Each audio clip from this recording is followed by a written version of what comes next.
All right, let's put Triumph Financial through the absolute ultimate stress test. Today, we're putting on our expert investment analyst hats, stripping away the market noise, and evaluating this stock against the absolute strictest investing frameworks in the world. We're going to look purely at the numbers and the business model through the eyes of legendary investors and some rigorous financial modeling.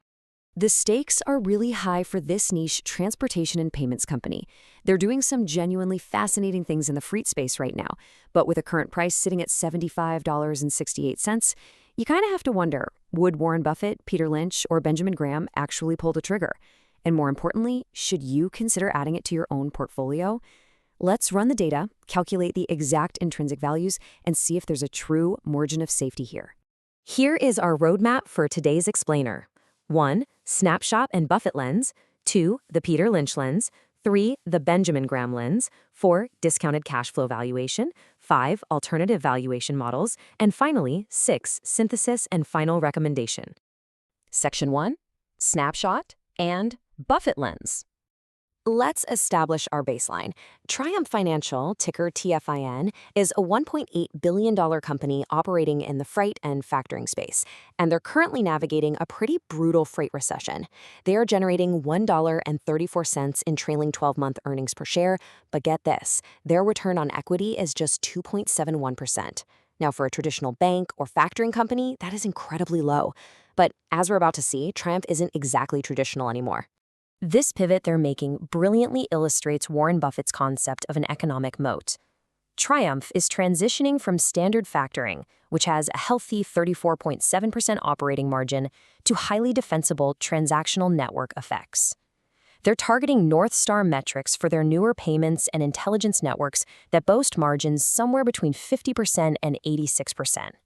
That proprietary data and embedded distribution, that creates a massive, massive moat. So how do they fare on Buffett's actual checklist? Well, he'd absolutely love CEO Aaron Graff's transparency, and he'd definitely appreciate that growing high-margin moat. But the current financial realities? They fall short. A 2.71% ROE fails Buffett's typical 15% threshold by a mile. Plus, with heavy investments dragging free cash flow into negative territory, owner earnings are practically non-existent right now. At $75.68, there is absolutely zero margin of safety for the Oracle of Omaha. He'd sit this one out for sure.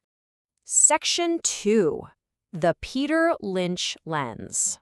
Moving on to Peter Lynch. He loves to categorize companies, and for Triumph, he'd likely slap a hybrid turnaround and fast grower label on them. Why? Because they're targeting over 15% transportation revenue growth and actually recently hit 23.5%, despite operating in literally the longest recession in trucking history.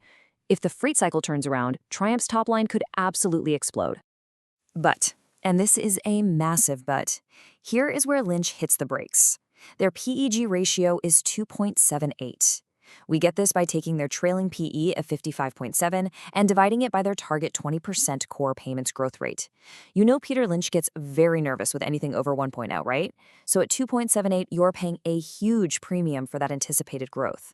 Based purely on that multiple, Lynch would likely rate this a hold or even a sell. Section 3. The Benjamin Graham lens. Now for the most ruthless test of all, Benjamin Graham. Graham doesn't care about the future story, he only cares about the math today. His defensive checklist is brutal. Triumph passes on adequate size and having positive earning stability, but it totally fails the rest. Zero dividend yield, a PE of 55.7, which is miles above his absolute ceiling of 15.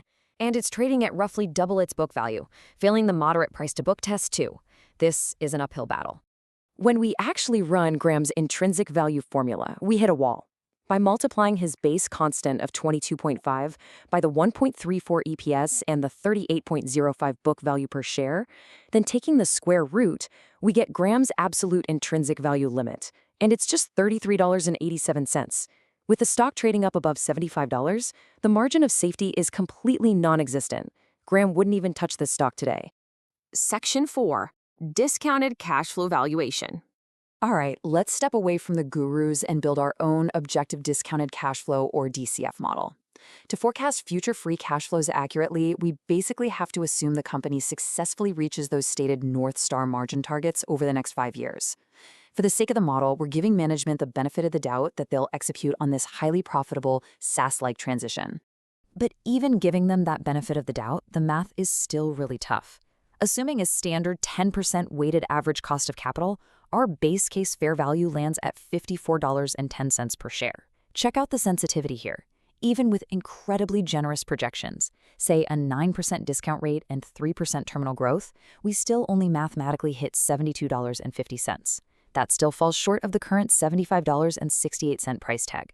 The DCF is telling us loud and clear that the stock is fully priced, if not a bit overvalued. Section 5, Alternative Valuation Models. So if the DCF comes up short, how else is Wall Street valuing Triumph? It actually reveals a massive core tension with this company. If you value TFIN as a standard regional bank, a PE of 55 is absurdly overvalued. It should be trading at 10 to 15 times earnings. But if you value it as a pure software and payments network, a high-growth fintech, a 55 trailing PE is actually pretty standard. Right now, the market is pricing it entirely as a fintech. This identity crisis brilliantly illustrates why all 6 Wall Street analysts currently covering the stock rate it a unanimous hold. Their targets hover right around that $64 mark. The downside risk is very real if it gets re-rated as a traditional bank, but the upside is capped because that fintech premium is already baked right into today's price. Section 6, Synthesis and Final Recommendation. All right, time to bring it all together. Graham says $33.87. Wall Street says $64.75. Our base case DCF says around $54.10. The current price is trading at a significant premium to literally every strict value framework we applied today. At $75.68, the market is pricing in flawless future execution. So what's our final verdict in this explainer? We're calling it a hold. Triumph is a fundamentally exciting business. It's got a widening tech moat, 23.5% revenue growth, and incredible margin expansion potential. But as value investors, we absolutely demand a margin of safety.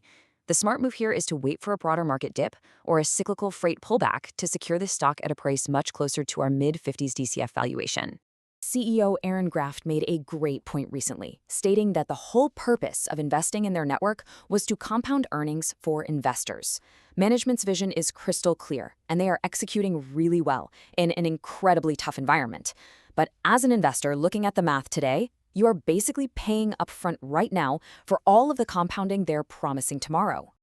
So here is the literal million-dollar question you have to answer before adding TFIN to your portfolio. Will Triumph's North Star metrics eventually compound enough to justify its high fintech premium? If they conquer the freight payment network, today's price might actually look cheap in a decade. But right now, the gurus would definitely pass.